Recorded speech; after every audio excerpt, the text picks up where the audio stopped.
here's what happened. I wasn't intending to buy more yarn, and then I saw that Bien Aimée was having a 30% off sale for their anniversary, like a moth to a flame.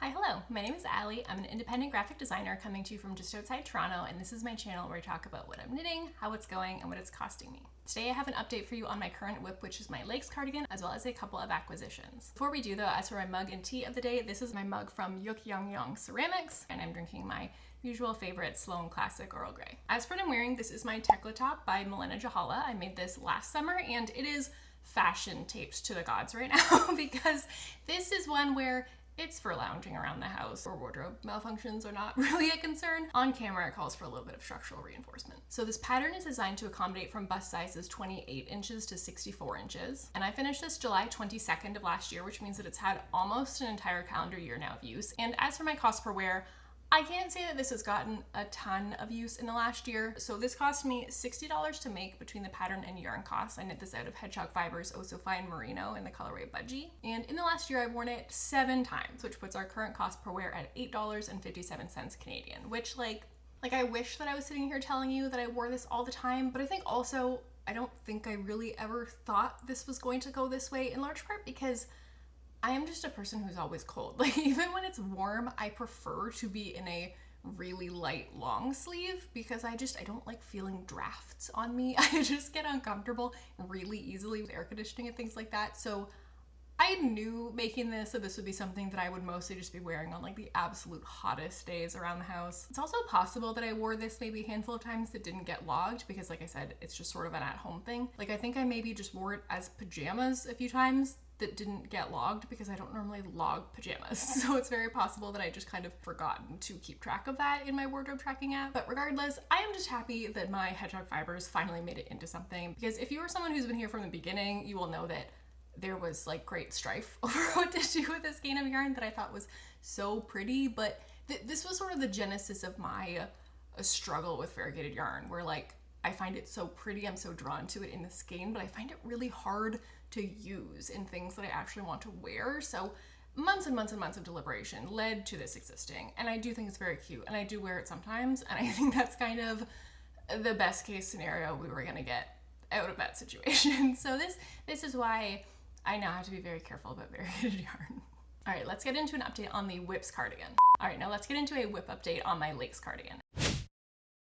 So to quickly get into the project stats, this is a worsted weight pattern designed by Ozetta. It's designed to accommodate up to a 60-inch bust, and I'm knitting the size small, which I believe is the 3rd size in the pattern. The pattern costs $6.50 US, and it's sampled in Noro Madara sake, which is the same yarn that I'm knitting it out of, though in the pattern it's held double with a mohair, which I'm not doing because this yarn is beautiful and was so expensive on its own that I was like, I simply refused to hold it double with something else. So I ordered that Noro Madara sake from Scout and Skein in the US because I could not find it anywhere in Canada that I could manage to source it from. So between the yarn itself, shipping costs, and the duty that I got slammed with, because I got a lot on this one cost $374 in yarn. So if we add that with the pattern cost and then the fact that I spent $11 on buttons for it, that's put our total project cost at $395 Canadian. So speaking of cost per wear, I'm really gonna need to wear this one a lot, but I have much higher hopes that I will get a lot more wear out of this one than the Tekla top. It's just a little more day-to-day versatile for me. So this pattern is a saddle shoulder construction cardigan, and it's recommended to be knit up on 5.5mm needles, which is actually the needles that I'm using for once. I'm always having to size up my needles, though I'm now realizing I actually should have sized down, which again, unprecedented, but I mentioned in my last video, when I did a mid-project block, I found that despite the fact that my swatch didn't really change in blocking, my garment did. My stitch gauge got significantly bigger, so this cardigan is ending up more oversized than it was originally conceived of to be, but I think we're still gonna be good. We're crossing our fingers that we're not gonna have to restart this project at the very end of it. So I cast this on May 23rd, and the last time that I showed it, I was like halfway through the cuff on the sleeve. So I was almost done the sleeves, and I'd done about this much of the body after joining the whole thing into one piece. So I just kind of had most of the body and the bottom ribbing left to do. And with those cuffs, I had mentioned feeling uncertain about how my ribbing was looking. I'd sized down my needles to what the pattern recommends. I think it says to go from the 5.5mm for the body to I think a 5mm for the ribbing on the sleeve, and I was just finding as I was working it up that it just felt just a little bit scraggly and unpolished. Now, There's also the fact that this is Noro Madara, right? Where the unpolished scraggle is like part of it. That's just part of the deal, part of the appeal, if you will. But I was just like, is it too much? Like, should I have sized down my needle more to get a little bit of a more polished ribbing? But I decided to just forge ahead and see how I felt about it when I was done the cuff, because it's not like it took very long to knit the cuffs. It's a relatively big gauge. And by the time I was done, I was like, you know what? I think these look good. I think it looks great. And I also didn't want to deviate too far from what the pattern was doing as far as cinching in the cuff with the ribbing, because in the pattern photos, there's not a lot of cinch there. It's quite a long cuff. So I felt like if I did do a lot of sudden cinching, it would look very different than the pattern and maybe give me a look that was not the look that I picked the pattern for, right? So I just kind of stuck it out, and I am really happy with how it turned out in the end. And I feel like, granted, I haven't blocked it yet since finishing the sleeves. Right now it's seeming like the sleeves will still roll up really easily and comfortably, which is really my main concern with sleeves. I like them to be long and cozy so I can sort of like tuck away inside of them. But for that to be practical, you also need to be able to roll them up, right? So far, I think we're in a good spot with that. Now, let me try it on to show you where we're at. All right, here we go. This is what we have so far. As you can see, sleeves are done. I did my bind off on those. And my body is also maybe done. So the length is completed to the length written in the pattern, and I did my ribbing, and I even did my sewn bind off, but I'm leaving the door open to possibly doing knitting surgery after I do blocking to see how this really lays after it's been blocked, because right now I did a mid-project block, but only about up to here has been blocked and everything below that isn't. And just because the drape and, like I said, the overall gauge of the project did change really noticeably with blocking, I'm leaving the door open to finding that this is not the length that I want it to be, and I might actually need to rip the body back a little bit. So TBD on that. I've also started the button band, which is what my mic is currently clipped to, which in this pattern, it's not all in one piece the way a lot of cardigan button bands are. You actually do sort of a collar area around the neck down to here, like where your saddle ends. And then from there, you do each of the two front sides of the cardigan. So right now I've done the whole collar, and I'm just starting on the right-hand side. So this is where we're currently at with the Lakes cardigan. I'd also mentioned last time, just because of that mid-project block and the gauge changing, that I was a little bit concerned about, like, is it just going to be too wide? Is it going to want to keep falling off my shoulders? And I think that with adding in the button band, we have a little bit more data on that now. It's still, the jury's still out, right? I haven't done any on this side, but I've done the collar bit, which allows me to sort of project a little bit like how the button band will come out from there, but it's still sort of, I don't have like the actual physics of the garment doing what it's actually gonna do, you know? So I have faith, I have hope that it's gonna sit comfortably on my shoulders and not be trying to slip off when it's not buttoned, but we will see. That might sort of be a consequence of my gauge changing more than I expected it to, which is possibly a consequence of not pairing with silk mohair for the structural integrity. But if this is a cardigan that just needs to be worn buttoned up, that's also not the end of the world to me. So as for my experience with knitting this since the last update, I've been finding that my hands are getting tired working on this more so than usual. I have a lot of projects where I feel like I could just knit on it all day long and like not even think twice. And then there are projects where, like the Minu cardigan that I knit for my sister, where I have to be doing hand stretches like every half hour because it's killing me. And like, to be clear, that's not because I'm really diligent about hand stretches. Like, I don't think I've done them since that project. It was just that noticeable that I was like, oh, I need to be doing hand stretches. So this one is not nearly that bad. I think it's just a slightly larger enough needle that I'm usually working with, because it's a 5.5 rather than like a 4.5 that I'd be working at more frequently. So I think my hands are just kind of like, this isn't what this normally feels like. It's just working the muscles a little bit differently. So I did definitely notice that, particularly once I was on the body and just sort of knitting flat on and on and on and on. And as far as the length of the body that I mentioned being kind of a little bit up in the air, I actually, before I started knitting the ribbing on the body, I did go in and put in a lifeline. I don't know if you can faintly see that like turquoise line that's sort of going right along the start of the ribbing, because I knew that if I needed to go back and adjust the length, I wasn't going to be super happy about it. So I decided, let's just take a moment to make future Allie's life a little bit easier and just put in a lifeline, so that if I do decide that this needs to be a little bit shorter, it'll be much easier to do a little bit of sweater surgery to cut off the ribbing and then shorten the body and graft them together again. And I put in that lifeline, my favorite total cheat of a way, which is that if you have interchangeable needles that have the little hole that you like stick the key through that allows you to switch out the tips, you can just like fish some thread or fine yarn through that hole and knit a round. And then by the time you're done knitting the round, there's a lifeline all the way through. It's a great trick. So I'm hoping that I don't need to use that lifeline, but here's another factor that's sort of playing into this. I feel like I'm a little bit playing like false yarn chicken, because This is my 5th ball of yarn, okay? There's not a ton left of it, and I'm working on just the button bands. That's all I have left to do.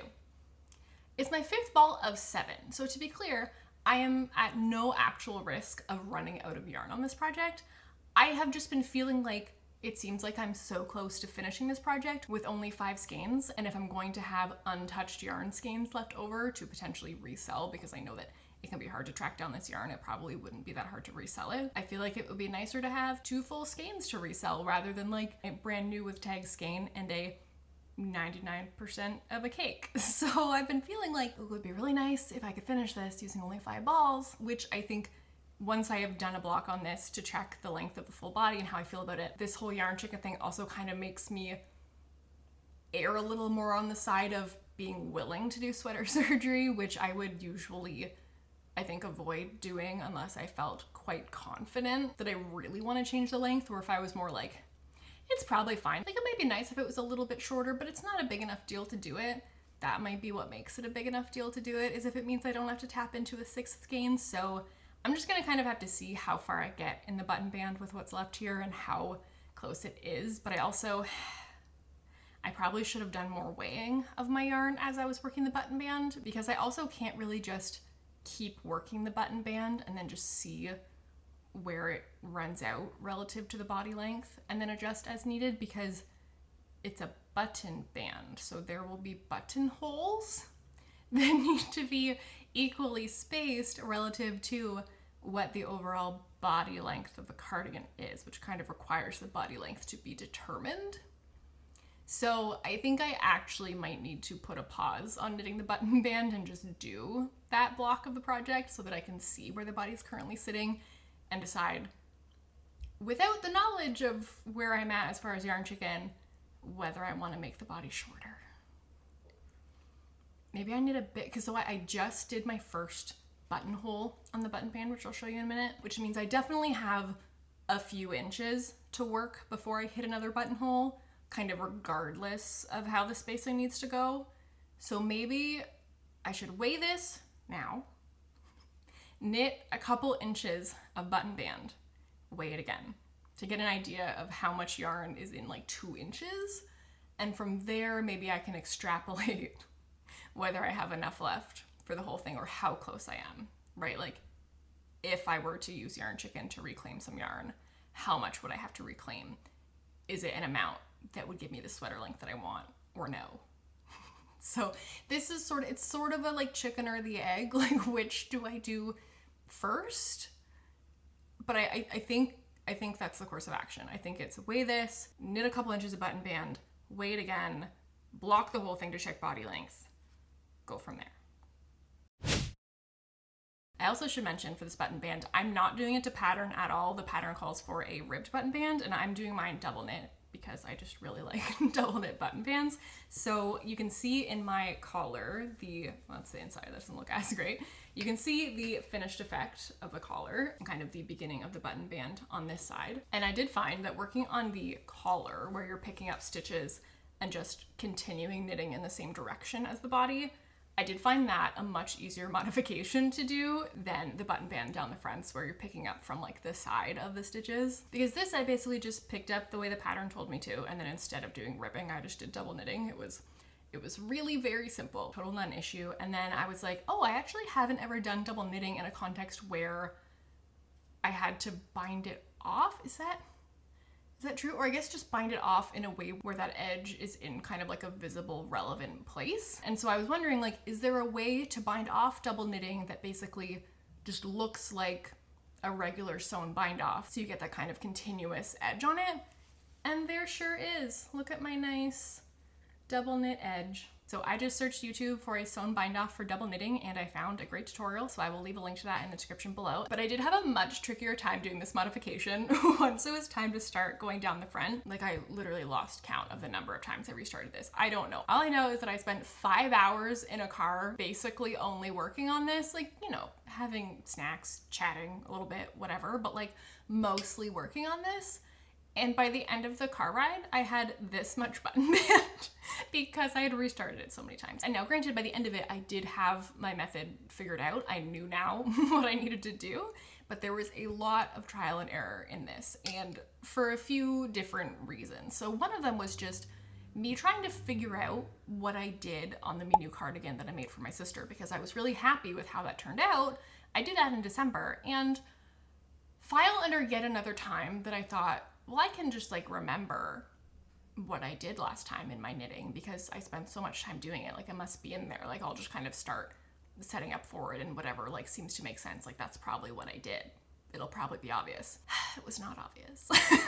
And it also, I couldn't just go back and look at that pattern because I had made modifications from that pattern. That one at least starts as a double knit, but I think I was modifying it to like pick up stitches as you go rather than picking them all up at once or something. It was something like that. So I had a couple of different false starts trying to remember how it was that I like basically did the part where you're like joining it onto the body as you go, because so I am like, I have not gone around and picked up all of my stitches because I don't like doing that. I don't like picking up all my stitches and then knitting the button band because I simply don't trust a pickup rate. Like very rarely do I pick up stitches and the first time I'm like, yeah, this is working.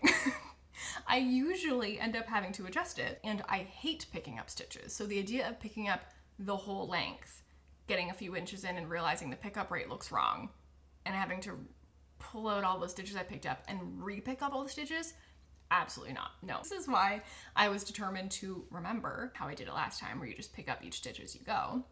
But it took me a few tries to figure that out, and what I actually had to do to figure this out is I had to go back and watch my own YouTube video and watch myself talking about working on that button band, which is a weird thing to have to do and makes me regret the fact that since I started doing YouTube, my Ravelry notes have become a lot more sparse and made me feel like I should probably try to keep up my Ravelry notes better again, even though I'm talking about it here.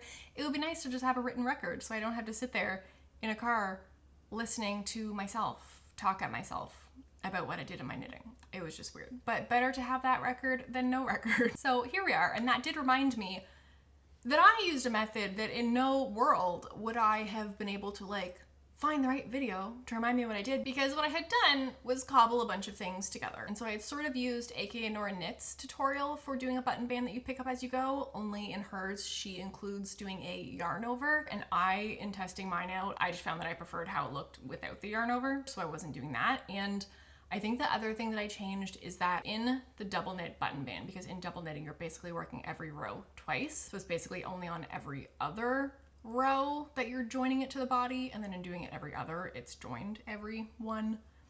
I hope that made sense too. But the thing that I think that I changed is that I find that it looks better, at least in my knitting, and maybe this is just the way that I pick up stitches, but it looks better when I do that join on the wrong side rather than on the right side, which just means that I have to start my button band from like the opposite end of what a tutorial is telling me that has you joining on the right side, because your join is always happening at the end of your row, which means that the body of the sweater needs to be to the left of the button band that you're knitting. So just whichever end I need to start at so that when I'm looking at the wrong side of the fabric, the body is to the left of the button band, that's where I need to start. So there were several attempts to try to remember this, failing to remember it, watching this and then going, oh yeah, and then starting the whole journey of, okay, well exactly how many stitches wide should this be? And you know, a couple times having to restart because of forgetting that in double knitting, you need to cast on twice as many stitches because you're creating this 2-layer fabric. So if you want it to be 7 stitches wide, you need to cast on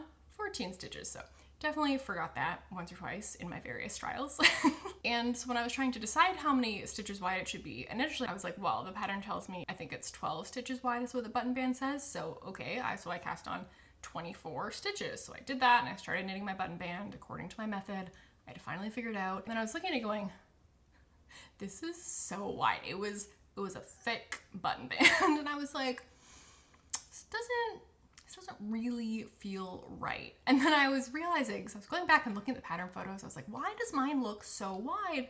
It's the right number of stitches. And then realizing, oh yeah, because in the pattern it's 1x1 ribbing, which tends to kind of collapse in on itself like a little closed accordion, right? And so often in 1x1 ribbing, you can barely see the purl stitches, whereas in double knitting, the 12 of 24 stitches are taking up the full width of those 12 stitches. So it just creates a very different effect in terms of how wide the button band ends up being. So then I was like, okay, we now have to play the game of, If 12 isn't the right number, what is? And now thankfully I at least had for a guide, like the collar width. So knowing that I was trying to roughly match that. And this is, I think, 12 rows. So it makes sense that I don't want 12 stitches because stitches are generally wider than rows are tall. So what's the correct number? So I started trying different numbers. I was comparing my stitch gauge to my row gauge. And I was like, okay, based on this, I think maybe 8 stitches is gonna be the correct number. So I did 8 and then I was like, I feel like it's still looking pretty chunky. So if it's still looking that chunky, maybe I need to go down to 6. So when I started doing 6 and I was like, it's too skinny. So the magic number was 7. 7 stitches wide, 14 stitches cast on. That was the final answer. It just took so many attempts to arrive at that number. But you know what? We got there. It's fine.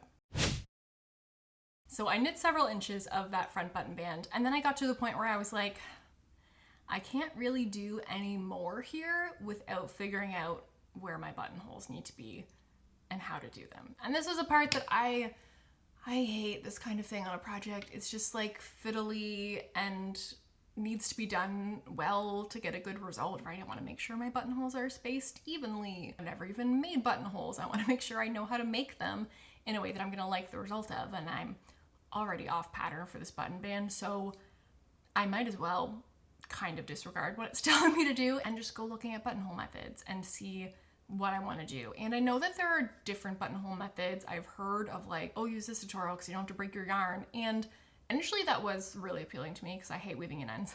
But when I started watching tutorials, I kind of realized, at least from what I found, the methods that produce buttonholes without breaking the yarn just produce buttonholes that I don't love the look of as much. And the one that I really loved was this champagne cardigan buttonhole tutorial from Kimmy Monkholm, I think. I'll leave the link in the description. They are just like perfect little pristine vertical slits that like barely even exist when the cardigan is unbuttoned. It just looks so polished. And I was like, I'm definitely willing to break some yarn to make that happen. Especially like there's only 4 buttons on this cardigan. Like that's not a number of ends that I'm unwilling to deal with in order to produce buttonholes that I'm happier with. So that was what I decided to go with. But then again, because I'm off pattern, following a different buttonhole method, I had to calculate how tall my buttonholes should be in terms of rows, because the number of rows that it is in the champagne cardigan isn't gonna apply here. I'm working at a different gauge, in a different yarn, in a different context with different size buttons. Like it's not the same. So I had to do a bunch of calculations there. I had to sit there counting rows and putting in locking stitch markers, and it was just, I didn't like it, but it's done. So we now have our first buttonhole, which you can't see quite as nice and polished as I would like for you to because I haven't woven in the ends yet, but can you see it? It's there. So it's just, let me try to get this oriented correctly. And so granted, it doesn't look quite as polished as a champagne cardigan one, presumably because like Madara is not a polished yarn. and the fact that mine is just a 3-row buttonhole because my gauge is bigger, whereas I think the champagne cardigan one was 5. So you just kind of get a tidier, more vertical looking slit, obviously, the more rows it is. But I feel like that's quite a nice buttonhole. So you might also notice that my buttonhole is slightly closer to the body of the sweater than to the edge of the button band. So this is partly because the correct width for my button band was 7 stitches wide.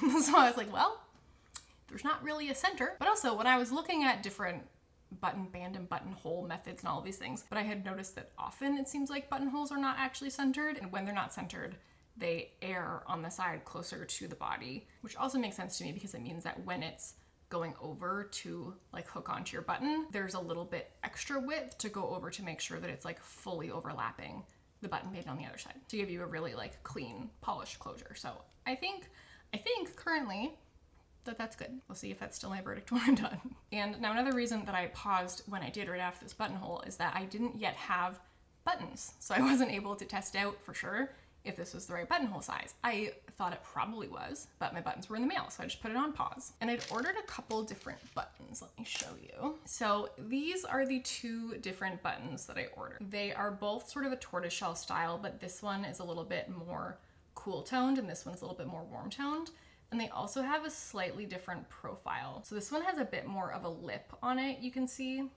Whereas this one still has a lip, but it's much more subtle. And it's overall just a bit lighter in color. It's also more of a matte finish, whereas this one has a bit more of a gloss to it and is just darker overall. So I ordered both of these from the same Etsy shop, which is based in Calgary. So I'll leave a link to that in my description if you are in the market for some buttons. I got 6 of each of these styles for $22 Canadian. That was total including shipping. So that's why I attributed $11 of button cost to this project, because I was thinking whichever ones I don't use for this project, I do have another cardigan project in my mind for the future that I think that the other ones would work for. And so when these arrived, I was curious to try them out on the sweater to see what I think looks best, and we'll see if you agree with me. But to me, there was a very clear winner. So this is our door number 1. This is our door number 2. Maybe I'll like pop in a photo. I feel like you might be able to see these better when they're just laying on the fabric and I'm not trying to like hold them there. But to me, this is the clear winner. Like I think this one just gets lost. Like there's just too much going on in this fabric and this just kind of looks like a weird blip, whereas this is like, that's a button. What a nice button. So I think that these are the ones I'm gonna go with. I will reserve these for my future cardigan project, which brings us to, is this button the correct size for my buttonhole? All right, moment of truth. So buttonhole.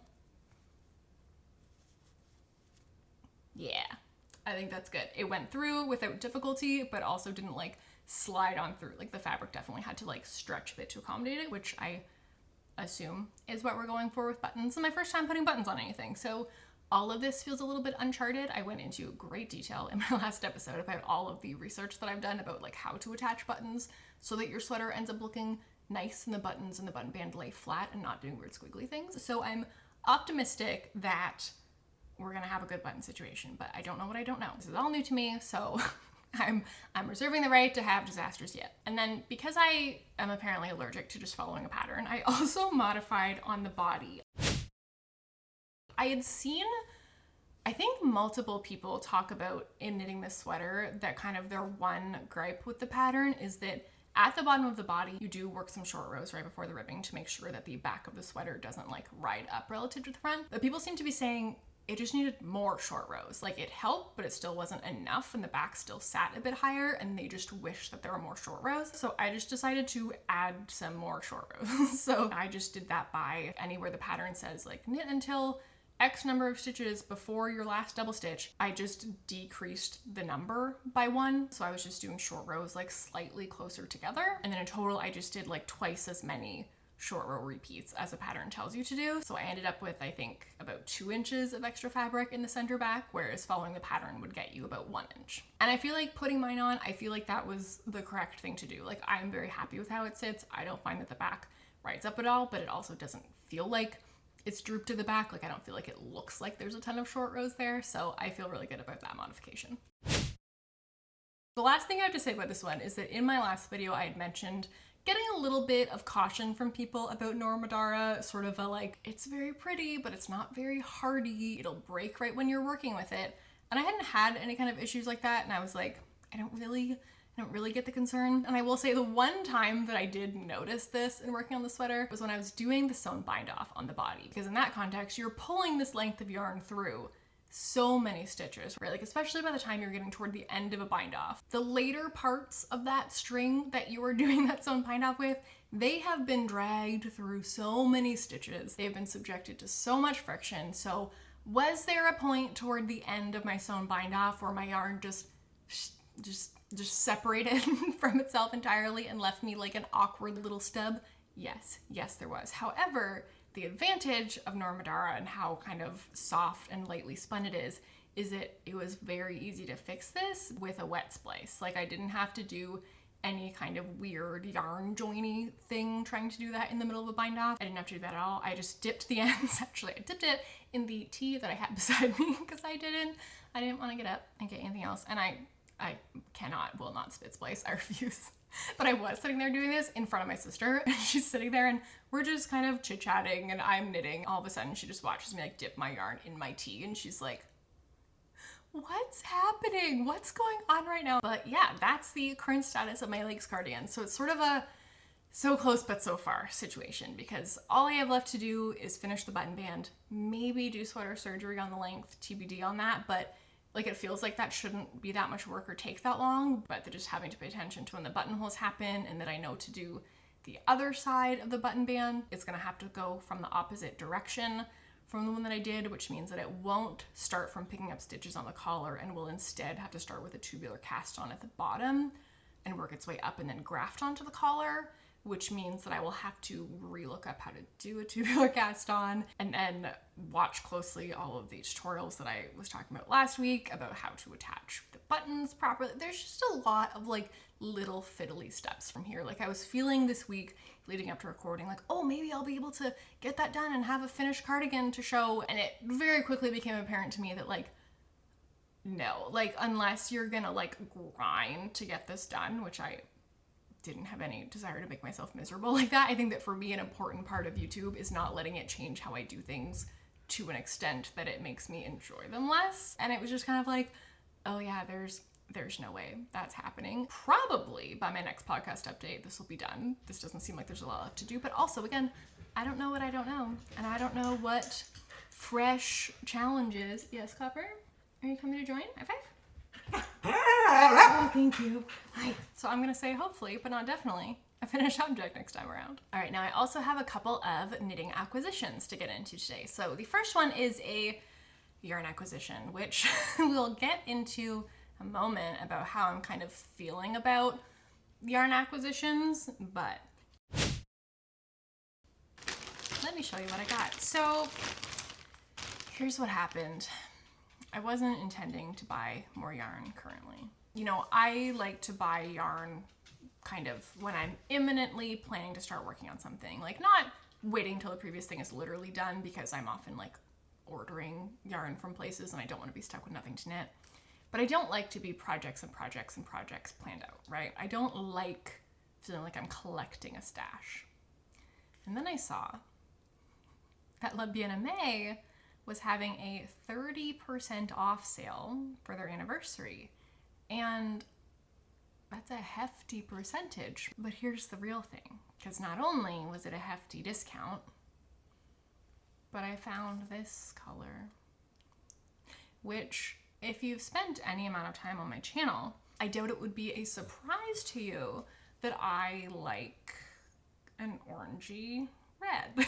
So I became acquainted with the Bien Aimée color called Coquelicot, which is French for poppy, and I was immediately like just like a moth to a flame, which is maybe accurate also as far as this being the death of the control of my yarn acquisition. I was just so obsessed with the shade, and I was thinking about this conversation that I'd had with my friend Lauren recently, where I was like, what has happened to me? Because I feel like even a year ago, I was like, why are people buying solid colors from indie dyers? I don't know, I've yet to get on board for solid color hand-dyed yarn. Like for me, just as a buyer, I can't quite justify like the difference there. Where like I value the work of like an independent artisan for sure over something that's like produced on a mass scale in like an industrial kind of environment, but the price difference is just so vast. So for me, the real value in hand-dyed yarn is the fun variegated colors. So I was specifically thinking about that when I was looking at projects that I wanted to shop for. But that said, there were a few solid colors. I was like, ooh, I might in this moment a little bit get it. There was one move, I didn't take a picture of this one and I should have, but they had this hue that was this gorgeous, like it was like right on the border between orange and red. And like as someone who loves an orangey red, I was like, I don't feel like I've ever seen yarn in this exact color. And I was tempted by it. Like it just... Sorry, I didn't understand, but I found something similar. Do you want to know what color makes people buy the most? No! Google is eavesdropping on us. Dislike. I've been saying to her, like, why would you pay indie dyer prices for a solid color? Like, isn't what indie dyers provide like fun variegated colorways or even like tonals? But like, why would you pay indie prices for a solid color? And why have I bought several indie solid colors in the last several months? Like, have I just been swallowed by like the YouTube knitting world and been brainwashed into buying expensive yarn? And I mean, I cannot entirely deny that possibility. Maybe. But the conclusion that we came to was that oftentimes indie solids are just shades that you are unlikely to find in commercially dyed yarn. And this is something that becomes more relevant the more you knit, because I have now been knitting for about 3.5 years. So I'm now at a point where, like, often when I look at the color ranges from commercial yarn that I do really love, like for example, the Knitting for Olive merino, I've already used all of their colors that I like the most. And so it's sort of like, do I just knit something else in exactly the same color I already have? Do I knit something in a color I don't like as much just to have a different color? And like, neither of those options sound great. And so I think that has sort of prompted me to start looking more broadly. And so not only do indie dyers just have different colors than commercial brands do, because that would also be true of other commercial brands, right? I could say, well, I'm sick of Knitting for Olive, so why don't I just go look at like Sandus Garden Sunday and see what their colorway options are, right? Because those are going to be different. But what we concluded was that we think that there is kind of a thing where indie dyers can just make colorways that are a bit more specific and a bit more polarizing, right? Because indie dyers are working in smaller batches, so they don't need to be picking colors that have like broad mass appeal, which means they can make colors that are more interesting and that can appeal extra to you, even if they don't appeal at all to other people, because they don't need to sell tens of thousands of skeins of it, right? So it just opens up possibilities. I think it just opens up a little bit more of the color spectrum and just getting into more nuances of individual shades, like how I am just forever on the quest for like the perfect orangey red. You know, there's just more room for these kinds of color nuance in the world of indie dye solids, which, you know, is bad news for me because indie dyed solids are expensive. So here we are. This is how we got here. 30% off Le Bien Aimée sale.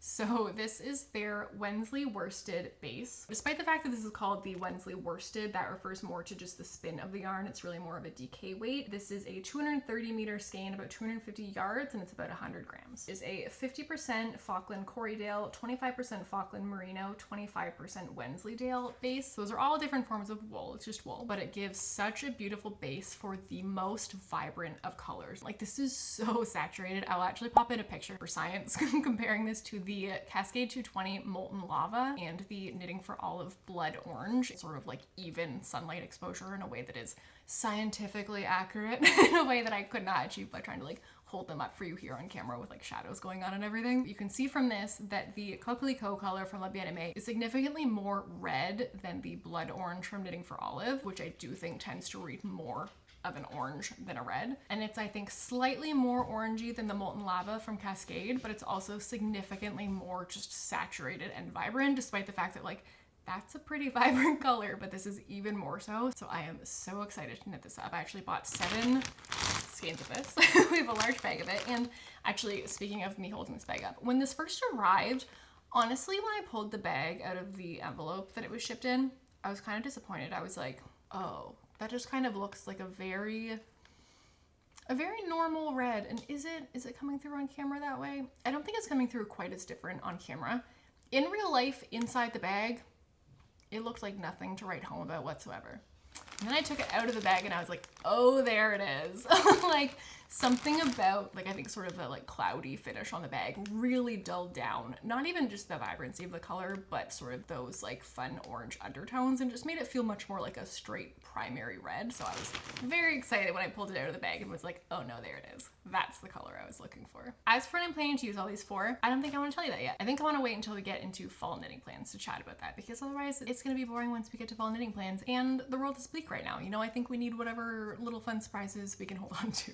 So how much did this cost me? And the worst part about this is that this is not going to be a small number, despite the fact that it was 30% off. Let's just bear that in mind. So these 7 skeins were 235 Canadian dollars worth of yarn. And because they're coming direct from Le Bien Aimée in France, shipping was not cheap to Canada. So that was another 39 Canadian dollars. And then of course I got charged duty on this package as well. This one felt like kind of a gamble in placing it, because on the Le Bien Aimée website, it says that they will ship with either, I don't remember if it's UPS or FedEx, one of the two, or the National Postal Service, just depending on which is cheaper for your package going to your country on that day. And I have just learned from experience that you always want it to go with the National Postal Service, because that's when you get charged.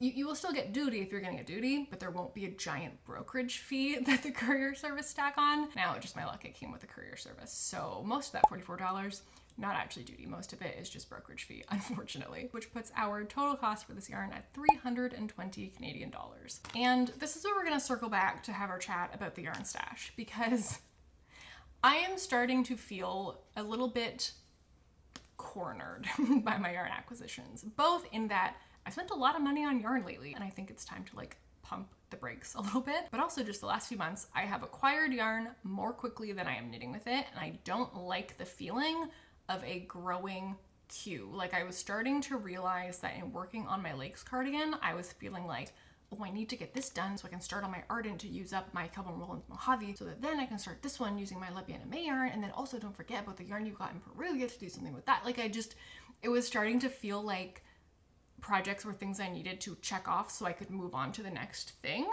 rather than like enjoying the thing that I'm working on, which last time I checked is like the whole point of this hobby. So I feel like this needs to probably be the end of my yarn acquisitions for a while. I would like to get through at least a couple more projects before I bring in anything new. Like, I would like to be using it up faster than I'm acquiring it for a while, because it's just feeling a little bit like of course I'm always excited when I have new yarn, right? And it's like I want to hurry up and get to it. And so I don't like the feeling of that making me not want to use the previous yarn that I got, because it's not the newest, shiniest one anymore. And it feels sad to me that I spent all of this money on this Kelvin Rollins Mojave for my Ardent top that now just feels like a thing I have to get done so I can use this. Like, I don't like that feeling. So I think we need to pump the brakes on yarn acquisitions for a little while. I was definitely sucked in by the sale when I had not really been planning on buying more yarn. I'm also thinking that I think I'm due to do some sort of like stash reorg, knitting tool reorg. So I think that's a video that I'm gonna try to put together and get out soon, and that will sort of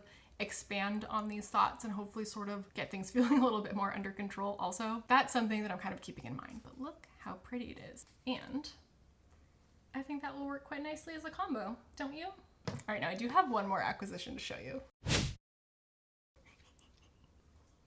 Ta-da! So I have officially joined the ranks of the very, very cool knitters of the world who have acquired a neck clamp.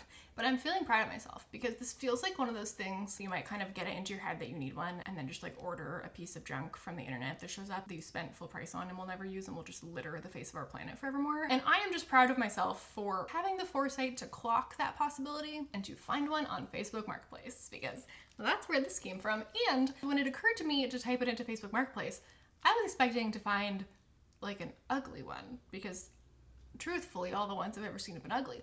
I was not expecting to find one in one of my favorite colors. I was not expecting to find one this cute with this sort of like faux rubber texture on it. So good. And it only cost me $10. I think this one's regular like 50 bucks. 10 out of 10. Highly recommend. If you've been thinking about getting a neck clamp, consider checking Facebook Marketplace or similar. And this popped into my head because I've been thinking I'm gonna be on a flight in the relatively near future. And if I'm gonna get one, I should get one before that flight, because I've noticed a weird thing lately. Like, in the last few years, I feel like any flight that I've been on, even if it's during the middle of the day, both in the place I'm flying from and the place I'm flying to, they just turn all the lights off like the whole time, except when they're serving food. And I'm like, it's 2 p.m. Why would I want to be in the dark? Especially if I'm going somewhere where there's a time change. Like, why would I want to sleep now? No, I'm trying to like stay up so that I can match the time. Like, it's a whole thing. It's very confusing to me.